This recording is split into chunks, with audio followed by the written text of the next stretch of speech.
I wasn't invited to the family cruise, but they expected me to babysit while they were having fun, so I gave them a taste of karma.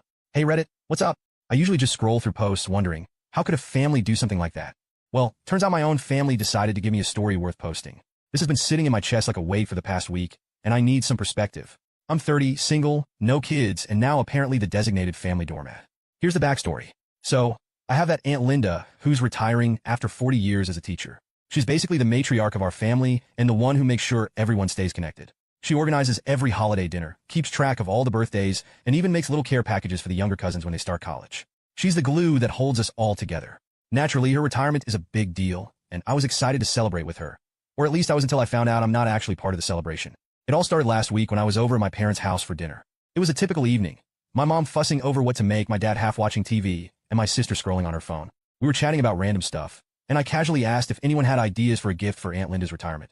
That's when my sister, without even looking up from her phone, said, "Oh, we're giving her a group gift on the cruise." I just paused. What cruise? I thought I misheard her at first. I mean, surely if there was a family trip planned, I'd know about it, right? I laughed nervously and asked her what she was talking about. She looked up, clearly confused that I was confused. You know, the cruise. We've been planning it for months. All the grown-ups in the family are going. Don't tell me you forgot, she said, like I was the one who had somehow missed this massive piece of information. I turned to my mom for clarification, and she gave me this awkward smile, like she didn't want to be the one to break the news. It's a cruise to celebrate your aunt's retirement, she explained, followed by a few days in Hawaii. At that moment, I felt like I was in some kind of weird prank show. Everyone else knew about this elaborate trip, and I was completely in the dark. I asked why I wasn't told, and my mom gave me a nervous little chuckle before saying, "Well, we thought you'd be more help staying back." Staying back? Help with what?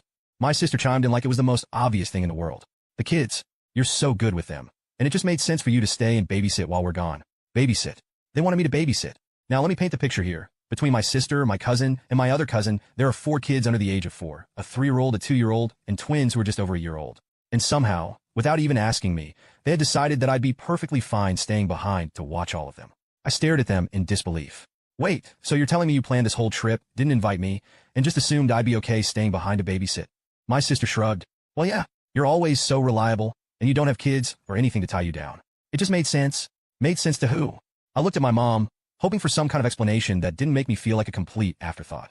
She gave me a weak smile and said, "We didn't mean to leave you out, honey. We just figured you'd understand. You've always been the responsible one." Responsible. That word felt like a slap in the face. I've always been the one who steps up when someone needs help. Sure, I've watched the kids in emergencies, helped out with school pickups, and even covered for my sister when she had work conflicts. But this was on a whole different level. They didn't even have the decency to ask me. They just decided. My mom tried to smooth things over by saying they'd bring me back a souvenir, like that would somehow make up for being excluded. My sister, meanwhile, acted like I was overreacting.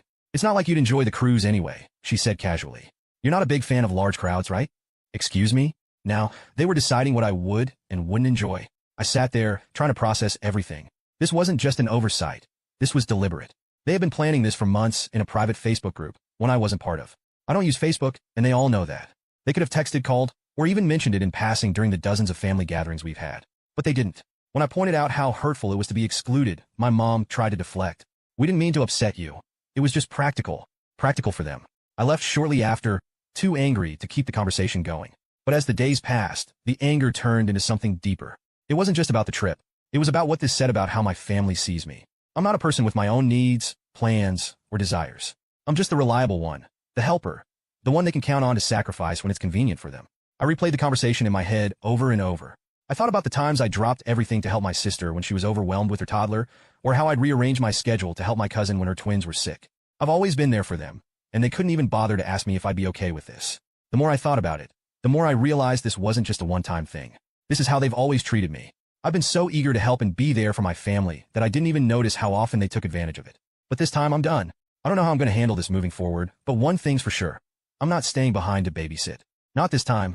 Tell me guys, what do you think? Have you ever been in that situation before? I'll post an update once I see how things unfold. Update 1. Hi, everyone. I'll keep you updated since this seems to be heading toward a worse road. Alright, so after that disaster of a dinner, I spent a few days simmering in anger. I mean, how do you even wrap your head around something like that? Your entire family plans this huge, once-in-a-lifetime vacation, and not only do they not include you, but they expect you to just roll over and babysit for free. It felt so calculated, so deliberate, like they didn't even see me as part of the family, just the help. I tried to cool off and think of how to address it without blowing up, but I wasn't going to let this slide. So, I texted my sister a couple of days later and said I wanted to go on the cruise too. I figured, okay, if they didn't include me because they assumed I couldn't or wouldn't want to go, maybe I could salvage this by putting myself back in the mix. I even mentioned that I had some time off approved at work and could easily make the arrangements. Her response? Sorry, there's no space left. What? I asked her what she meant, and she explained that the group had already secured their spots months ago and that the cruise was now sold out. She said something about how it was hard enough coordinating everything for the people who RSVP'd and that they couldn't exactly change plans now. I told her I didn't care if I wasn't on the group reservation. I'd book my own ticket. I could find my own accommodations. Hell, I'd even fly separately to Hawaii and meet them there if it came to that. I was trying to make it work, even though I was still hurt about being excluded in the first place. Then she hit me with, well, if you do decide to come, you need to figure out childcare first. We've already planned on you staying back with the kids. There was again the assumption. I reminded her, very calmly I might add, that nobody had asked me to babysit in the first place. I said it wasn't fair to exclude me and then dump childcare on me as if that was my only role in this family. I told her I wanted to celebrate Aunt Linda too, and that it wasn't right to just leave me out of such a big milestone. Her response? A half-baked apology that didn't even sound sincere. She said, it was just an oversight. We didn't mean to hurt you. Then she added, but it's not like we can change anything now. Everything's already set. At this point, I was done playing nice. I told her flat out that I wasn't babysitting and that if they couldn't find someone else, it wasn't my problem. She started getting defensive, saying things like, we all have kids, and you're the only one who doesn't, as if that somehow justified their behavior. I told her that wasn't my fault or my responsibility. I said, you had months to tell me about this trip, and instead of including me, you decided to use me. That's not fair, and I'm not going along with it. After that, she stopped responding. I thought maybe she'd realize how messed up this all was, but no, she just passed the baton to my mom. The next day, my mom called me, and I could already hear the guilt trip in her voice before she even said anything. She started with the classic, I just don't want there to be bad blood in the family. I told her it wasn't about bad blood. It was about respect. I said it wasn't right to exclude me from something so important and then expect me to pick up the slack so everyone else could have fun. She just said, families help each other out. I just about lost it. I said, exactly. Families help each other. But where was the help for me? Where was the consideration for my feelings? You didn't even think to ask me what I wanted. You just assumed I'd be okay with being left out and used. She tried to soften the blow by saying, we didn't mean to make you feel left out. We just thought you'd be more comfortable staying back. Comfortable? Babysitting 4 kids under 4, while everyone else is enjoying a cruise? Sure. Sounds so comfortable. I told her I wasn't doing it, and that was final. She sounded disappointed, like I'd let her down somehow. She even tried to play the we're all counting on you card, but I wasn't budging. After I hung up, I felt a mix of emotions. I was proud of myself for standing my ground, but I also felt this deep sense of betrayal. These are the people who were supposed to love and support me, and they couldn't even be bothered to treat me like an equal. The cherry on top? My cousin texted me later that day, trying to smooth things over.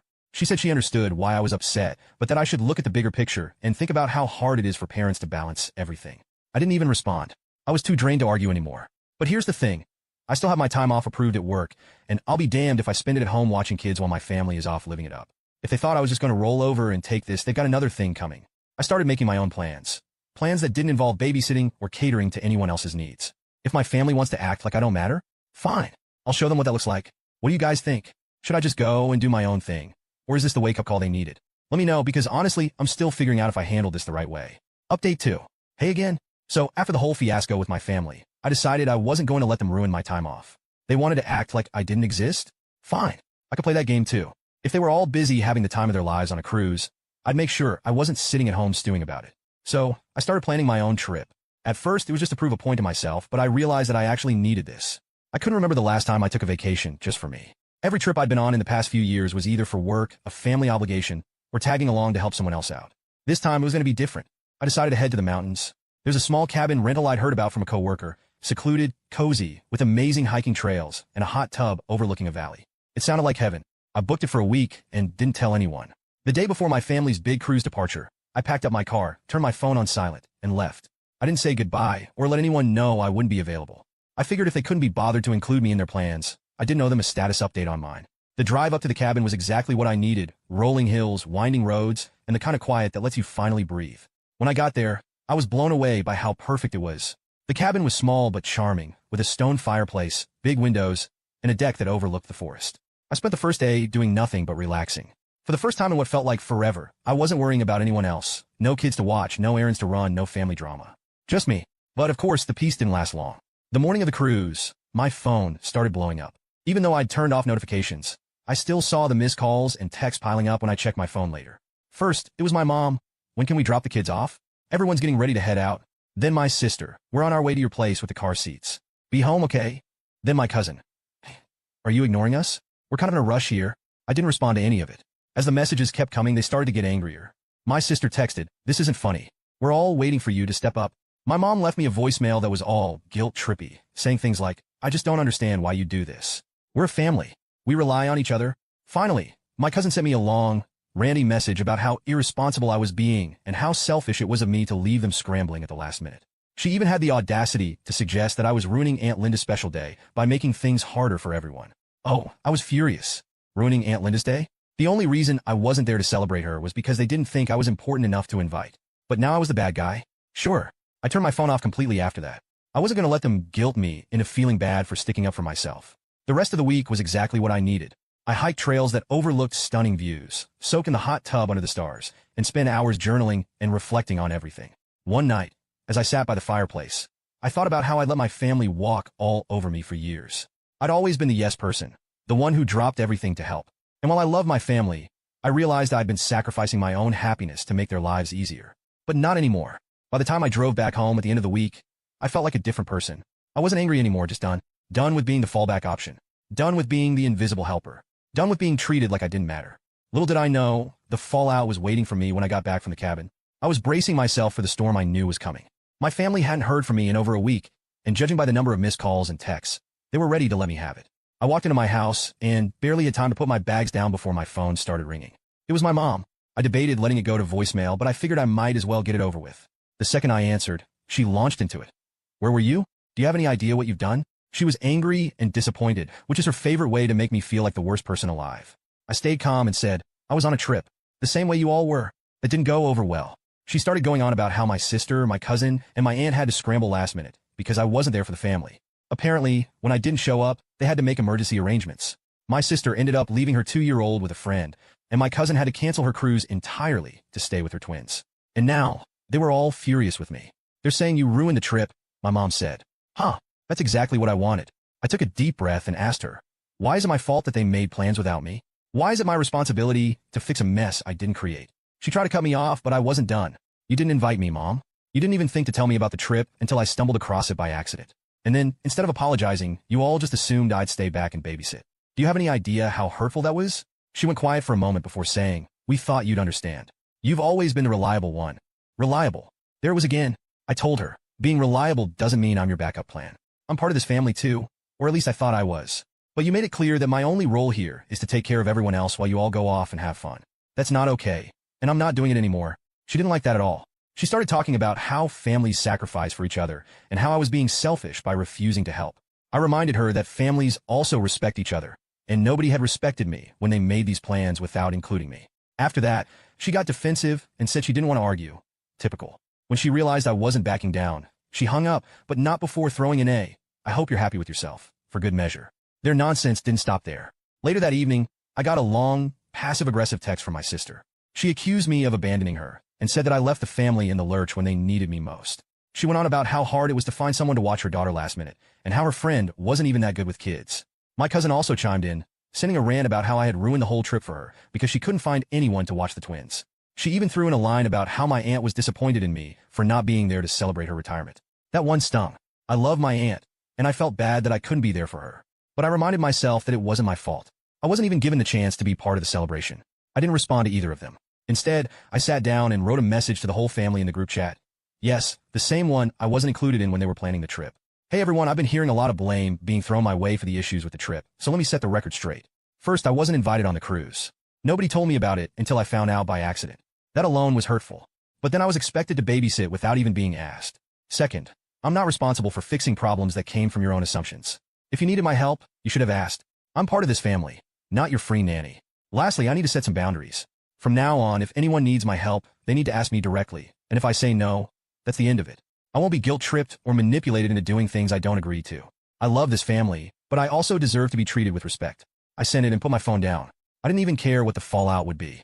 For once, I wasn't bending over backward to please everyone else. I thought my firm message would end the chaos and set clear boundaries. Instead, it was like I had thrown a grenade into the family group chat. The fallout started immediately. By the next day, my phone was flooded with calls, texts, and guilt-tripping voicemails. It wasn't just about them being upset. I could deal with that. No, this was entitlement on a level I didn't know existed. The first call I picked up was from my cousin, the one with the twins. Her tone was sharp and accusatory from the start. I just don't understand how you could do this to us, she began, skipping any pretense of politeness. I let out a slow breath. Do what, exactly? I asked, though I already knew where this was going. You left us scrambling, she snapped. We thought you'd be home to take care of the kids. And when you weren't, we had no choice but to cancel everything. Do you realize how much money we lost? That's unfortunate, I said calmly, but it's not my responsibility. You should have arranged childcare in advance if you knew it would be an issue. She gasped, like I had just insulted her directly. You're being completely unreasonable. This isn't how families treat each other. Families help. Helping requires someone asking for help, I said, my voice steady but firm. No one discussed this with me. No one even mentioned the trip to me. You just assumed I'd be okay with it, and that's not fair. She didn't like that answer. It was an accident that no one told you, she argued, her voice dripping with exasperation. We thought you'd be fine watching the kids. You've done it before, and I've done it before when I was asked and agreed to it, I countered. This time no one asked. You can't just make plans for me and expect me to be okay with it. Then she hit me with something that left me momentarily speechless. You know, we could have called the police for child abandonment. You were supposed to be home to care for them. It took me a second to process what she had just said. What? I asked, genuinely baffled. You left us in a bind, she pressed on. You were the one we were counting on. It's neglectful to just leave when the kids were supposed to be with you. I couldn't help it. I laughed. You can't be serious, I said. You can't report me to the police for not agreeing to a responsibility I was never asked to take on. That's ridiculous. You don't get to assume things and then punish me when your assumption is wrong. She was silent for a moment, and I took the opportunity to keep going. My house isn't even child-proofed, I said, and to be honest, I don't particularly enjoy spending time with kids. I'm not equipped for this, and it's not something I want to do. She exploded at that. Wow. So now you're just admitting you don't care about your family? Is that it? You think you're too good to help out? No, I said, boiling inside. I think I'm allowed to have my own life and my own plans. Just because I've helped in the past doesn't mean I'm obligated to sacrifice my time and energy whenever you feel like it. She hung up on me after that. But it didn't end there. My sister jumped in next, sending a furious string of texts accusing me of destroying the family dynamic and making Aunt Linda's retirement about me. She ranted about how selfish I was being and how I was letting everyone down. I didn't even bother replying to her. Then my mom called. Unlike my cousin, she wasn't angry, she was disappointed, which is somehow worse. Honey, she began, we're all just so hurt by what's happened. This isn't like you. I raised you to be better than this. Mom, I interrupted. I'm not doing this. If you're calling to guilt me, save it. I'm not trying to guilt you, she insisted, though her tone said otherwise. I'm just saying you've really upset your sister and cousin. They were counting on you, and they should have asked me if I was available, I said. They didn't. They assumed. That's not my problem. She sighed heavily. This isn't how families are supposed to work. We're supposed to help each other. Helping requires respect, I said firmly. No one respected me enough to include me in the trip. No one respected me enough to ask if I could help. They just made plans and expected me to fall in line. That's not helping. That's being used. She didn't know how to respond to that. Instead, she switched tactics. Aunt Linda is so upset that this drama has overshadowed her celebration. Do you even care about how this is affecting her? I felt my patience snap. If you cared so much about Aunt Linda's celebration, maybe you shouldn't have excluded someone who wanted to celebrate her too. This isn't my fault, Mom. Stop trying to make it my responsibility to fix your mistakes. She didn't say much after that, just another heavy sigh before muttering, I hope you're happy with yourself, and hanging up. The only bright spot in all of this was Aunt Linda herself. She called me later that evening. I just wanted to check in on you, she said.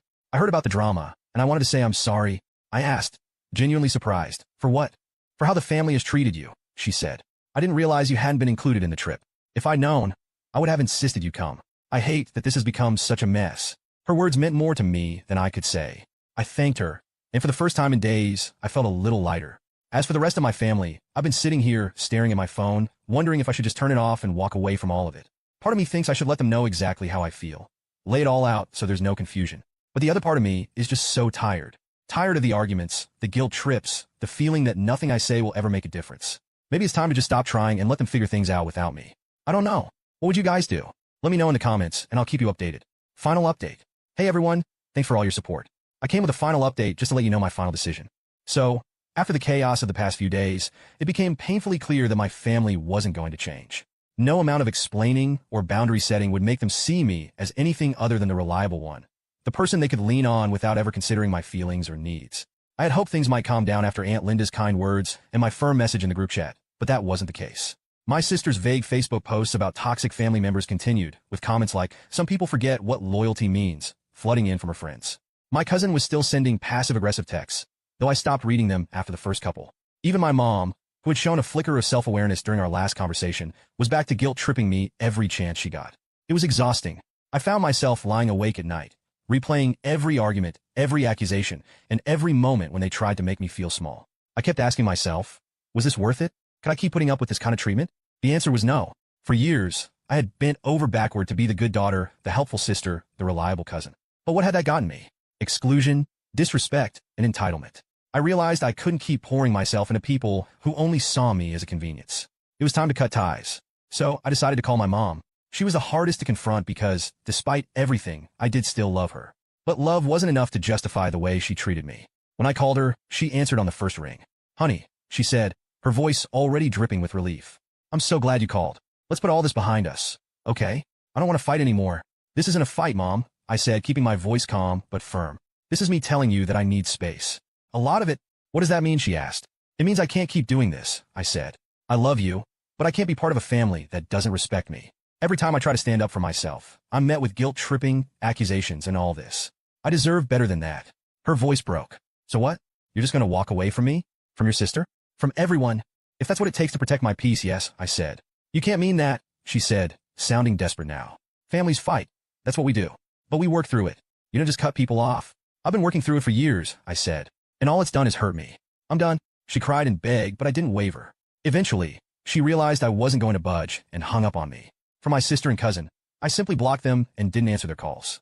I half expected an angry message from my mom or some other family member, but to my surprise, it was quiet. Maybe they finally got the hint. For the first few days, I felt a mix of relief and sadness. Cutting ties with my family wasn't easy. These were people I had grown up with, celebrated holidays with, and leaned on during tough times. But at the same time, I realized most of those memories were one-sided. I had given so much of myself to them, but they had rarely given anything back.